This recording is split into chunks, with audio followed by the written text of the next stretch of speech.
My name is Dr. Eric Norton, and I have worked as an outside consultant for the NSA and NASA for going on 12 years now. My security clearance at present warrants my need to take the appropriate steps to keep myself protected the best I can. One of those steps is not to give too much information about myself.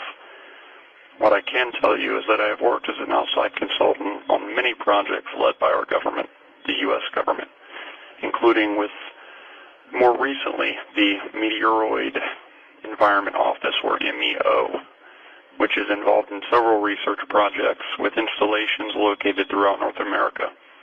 The underlying goal of these projects is to gain a better understanding of the meteoroid environment so that the MEO environment models can be improved. We basically monitor the skies, track meteors and other objects in space, and to date have made some very interesting observations, to say the least. Some very chilling observations, in fact. Observations that, if revealed to the public, would not only change the game forever, and we're not just talking the breakdown of all religions and a total overhaul of everything we've ever known about the universe and space, but we are talking the breakdown of society itself.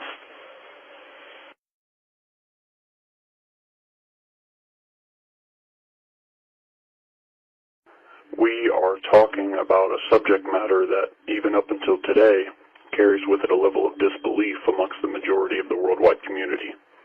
On January 22nd, 2012, I was called to the McDonald Observatory in Texas, which happens to be the second largest optical telescope in the continental U.S.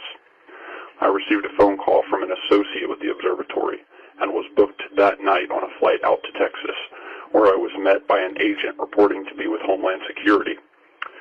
He didn't say anything to me other than that he had been dispatched to see that I had reached the observatory and reviewed the information within that was awaiting me. Now, when I arrived at the McDonald Observatory, I was met by a second man with Homeland Security, and by this time I was really dumbfounded as to what was going on as it pertained to me. I had never dealt with matters of national security, so I was really lost as to what it was that could be so urgent that it warranted this almost security guard-like behavior from these two agents. I was quickly shuffled back into the main observatory chamber, where I met four other gentlemen who were involved with the operations of the observatory. And what they showed me was of such a shock to even my belief system that, once confirmed, I had to sit down and take a moment to get a hold of myself.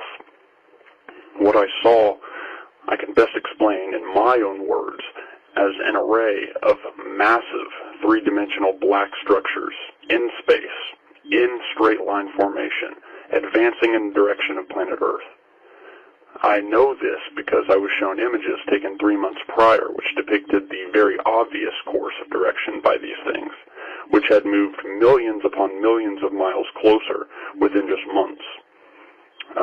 I'll let you do the math in terms of how fast these things were moving. Now, I was there with the understanding that it was my job to aid in gauging exactly what type of composition these objects were made up of, and whether they were man-made, natural, or unnatural to anything seen before it. Now, using the scientific instruments provided by NASA that are available to us today, we were able to discern the fact that these were not naturally occurring materials, and that they were, to our best but limited understanding, some sort of metallic, carbon-reinforced material, several thousand times the structural hardness of what we have today, whether it be natural occurring diamonds or carbon nanotube type material. The objects seemed to also be emitting some sort of force field that deflected space particles from touching their surface, almost like the magnetic field around the Earth, which shields it from the sun's rays and solar material. The objects were getting so close that with our telescopes we could see the structural features of these things in high detail. They were shaped in the best way I can describe as a three-dimensional L-shaped craft. I use the word craft loosely, as we do not know if these things are piloted or vehicles at all in the strictest sense. All we knew is that they were moving, and moving fast. By January 2013, the objects had been tracked to about 200,000 miles past the planet Mars.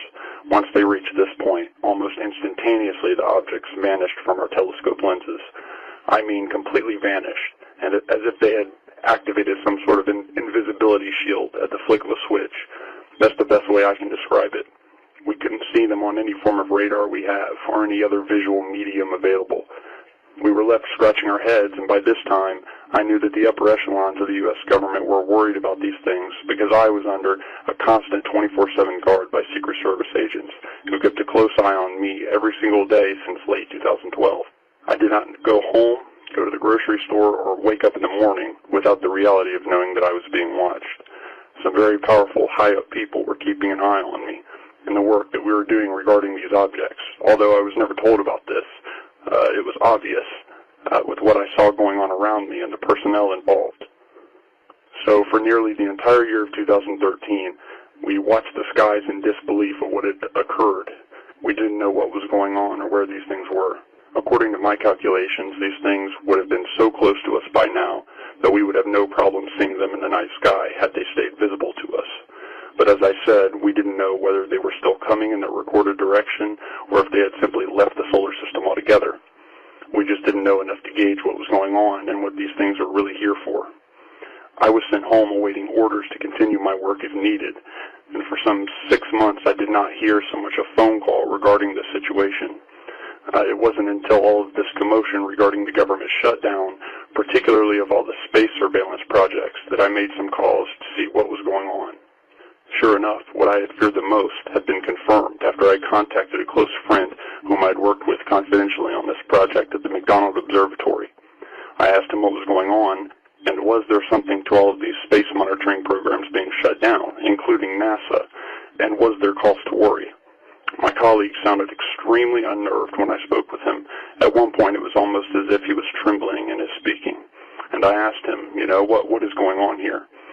It was then that he told me that the objects had reappeared and had positioned themselves behind the moon. The blackout of all space monitoring programs was essential to keeping the lid on what had happened. I did not speak with my colleague long due to the fact that he was not supposed to be speaking with anyone and was risking even his own life even calling me back. But what I do know is that these objects reappeared sometime earlier this month and positioned themselves in a circular type alignment, which allowed them to dock to the backside of the moon, or just above the backside of the moon, so as to remain virtually invisible to sky watchers. The things are up there, and they're just beyond our view of sight when we look up at the moon. We don't know what they are, what they're doing, or what they're going to do. We do know that there have already been fluctuations in Earth's gravity field and the gravity field which links the moon to the Earth. These things are stationary, and they are at this very moment sitting behind the moon. No movement, no radio signals, no nothing. We are at a standstill as to what will happen next, or if these things will suddenly reveal themselves.